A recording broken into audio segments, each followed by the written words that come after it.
मंगेशकर कुटुंब म्हणजे लुटारूंची एक टोळी आहे। दीनानाथ रुग्णालयातील घटनेवरून विजय वडट्टीवार यांनी टीका केली। मंगेशकर कुटुंबियांचं योगदान जगाला माहिती आहे। मंगेशकर कुटुंबाबद्दल असं कोणी बोलू नये असं उपमुख्यमंत्री अजित पवार यांनी प्रतिक्रिया दिली।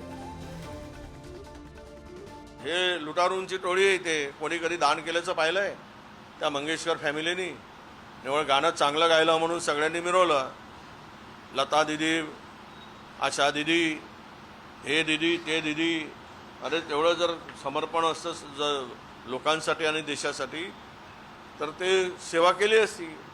हे काय, मी पहिलेही बोललो, हे सगळं मॅनेजमेंट आणि हे त्याची स्टोरी मी वाचतोय रोज। ज्या माणसांनी खिलारे पाटलांनी जमीन दिली त्यांना सोडलं नाही या नालायकांनी।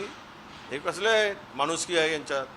हे तर माणुसकीला कलंक असलेले कुटुंब आहे असं मी मानतो।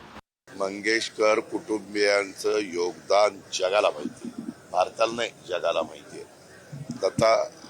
स्वर्गीय लता मंगेशकर असतील, आशा भोसले असतील, उषा मंगेशकर असतील, मीना मंगेशकर असतील, हृदयनाथ मंगेशकर असतील, या सगळ्या पाची भावंडांचं जे योगदान आहे त्याला तोड नाही। आणि त्याच्यामुळं कुणी काय बोलावं ते मी सांगू शकत नाही, परंतु बहुतेक महाराष्ट्रीयन जनतेला त्यांच्या परिवाराबद्दल एक आपलेपणा आहे, रिस्पेक्ट आहे। आणि त्याच्यामुळं असं बोलू नये असं वाटतं।